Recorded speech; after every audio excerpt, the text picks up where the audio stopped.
L'Institut Pan-Afrique de l'Ouest est une organisation gouvernementale panafricaine qui travaille à bâtir un espace de communication démocratique pour le changement et la justice sociale en Afrique.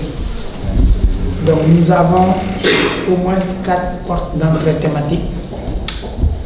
Le premier sur les questions de pluralisme de l'information, accès à l'information, accès aux nouvelles technologies, et ainsi de suite, qu'on appelle surtout le programme politique. Nous avons une entrée par la question du genre et des diversités, question de paix, conflit, sécurité, tout ce que vous voulez. Nous avons une entrée que je gère, qui est la gouvernance. La gouvernance centrée sur la gestion des ressources naturelles, la gestion des ressources publiques, la gestion des ressources minières, et ainsi de suite. Donc, tout ce qui est ressources un peu, la bonne gouvernance. Et nous avons une entrée par la globalisation sur les questions de migration principalement, mais aussi sur des questions comme les questions de commerce équitable. Donc ce sont des entrées thématiques. Et notre focus, c'est comment l'information peut être utilisée comme porte d'entrée pour régler des problèmes dans beaucoup de secteurs. Donc par rapport à la question qui nous intéresse, l'accaparement des terres. Donc nous avons une approche qui est un peu différente de l'approche classique des organisations de la société civile qui travaillent sur les questions d'accaparement des terres. Parce que nous cherchons à voir quel est le rôle de l'information dans la lutte contre la violence foncière.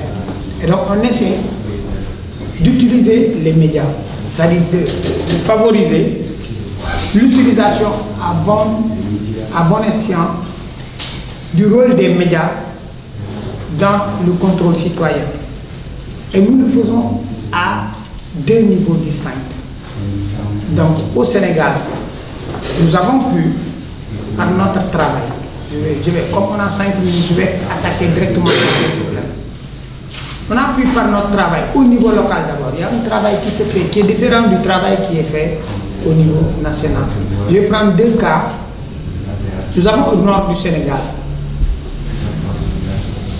et une communauté rurale dans laquelle une firme hollandaise s'est fait octroyer, il y a de cela 4 ans, un peu plus de 4 ans d'ailleurs, 5000 hectares pour faire du biocarburant. Mais la décision a été prise par le conseil rural local d'affecter ces terres.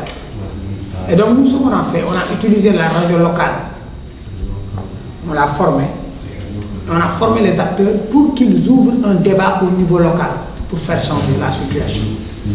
Et nous avons capacité cette radio à l'utilisation de formats innovants comme les débats radio, l'utilisation du témoignage oral.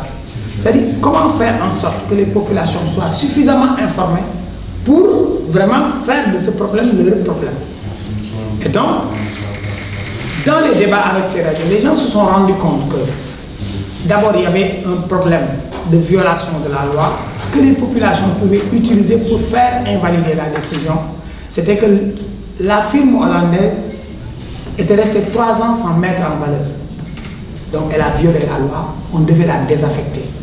Et c'est à partir de là qu'un processus s'est établi. Et le plus normalement du monde, la communauté rurale, face à la pression de la population locale, a pu prendre une décision pour désaffecter la firme. Mais mieux, au sortir de cette expérience, ils ont maintenant sorti un cahier de charge pour dire maintenant plus d'affectation à grande échelle. Donc pour toute firme qui veut avoir de la terre, on fait une période test de 100 hectares, ne pas dépasser 100 hectares. Et on te met à l'épreuve pour voir. Donc ça c'est un cas au niveau local où des médias locaux ont pu travailler avec les organisations de la société civile locale pour changer la donne. Nous avons un autre cas à côté qui est fanatique, que les collègues, les Nioroba, connaissent tous. C'était 20 000 hectares donnés à des Italiens. On a tenté d'abord le travail au niveau local avec la radio. Mais la décision ne dépendait pas de l'autorité locale. Donc un débat local a été ouvert, mais il n'était pas suffisant. Et donc ce qu'on a fait, c'est quoi? On a pris des journalistes mainstream qui pouvaient publier des informations qui pouvaient toucher directement les décideurs nationaux. et on les a formés aux techniques d'investigation pour les amener sur le terrain au niveau local. Collaborer avec les radios locales et connaître le fond du problème pour publier une information qui serait susceptible de faire réagir non seulement la société civile au niveau national, mais aussi la société civile locale basée dans les centres de décision.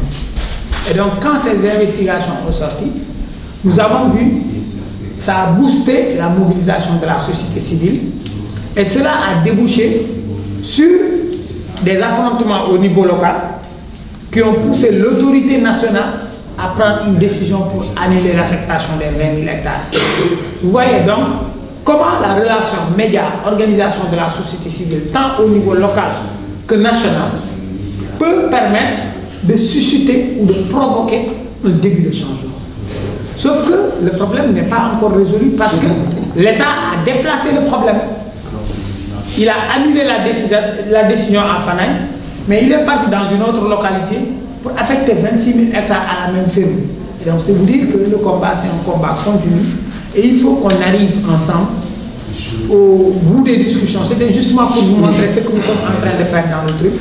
Je ne vais pas monopoliser la parole, mais je pense que dans les débats, on pourra apporter des réponses à tous les questionnements par rapport à notre façon, en tout cas, de travailler sur cette question de l'accaparement des terres. Et je pense également que les expériences des uns et des autres pourront nous aider mutuellement à y voir plus clair par rapport à cette question. Je vous remercie.